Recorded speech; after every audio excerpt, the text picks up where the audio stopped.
There are going to be some days in your soul work where you feel like ass. And you're like, I do not want to be visible today. I just want to feel my feelings. I want to lie around and all the rest of it. And what often happens is we try to bypass this and push it down. We just get on with our days. We like shove things in a corner somewhere.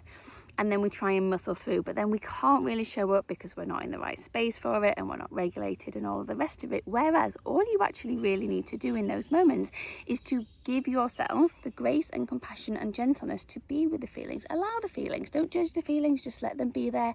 Let them move through you. Notice, see what you need, and then see what that opens up. So we went on a walk with Dad this morning.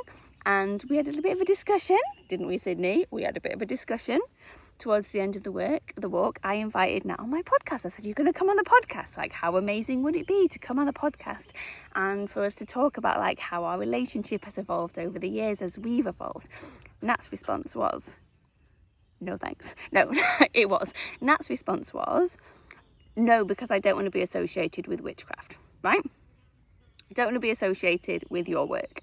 Now, that is fine for him to have his response, okay? But it also created a response in me because there are still those parts of me that's like, oh my God, am I too much? Is it too much? Should I not be talking about this? Should I be doing something safer and more palatable and all of the rest of it?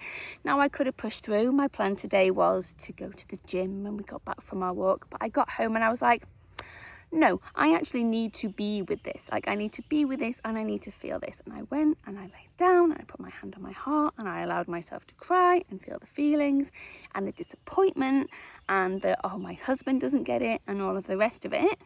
And I was gentle with myself. And then I went and did my witchy rituals. I did the sage. I did the sound bowl, right?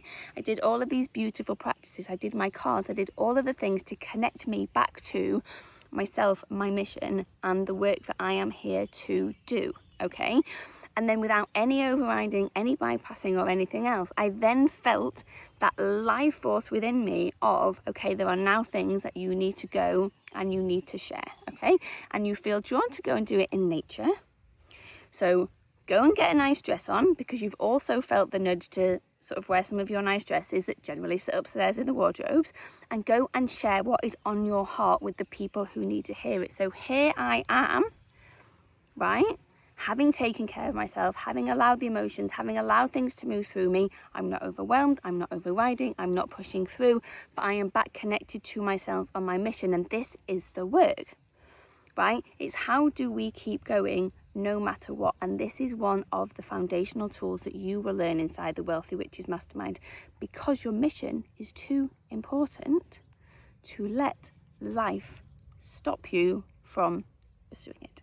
So if this appeals to you, if this is calling you and you already know if you're meant to be in there, check out the link in my bio or apply below depending on when you are watching this, and I will look forward to welcoming you in and supporting you to keep going no matter what, but not from a bypassing, overriding or ignoring yourself place, but from a place where you actually have the capacity to be with the sensations, feel the emotions, allow them to flow through your body, and then crack on, because your mission and your work and the things that you are here to share are too important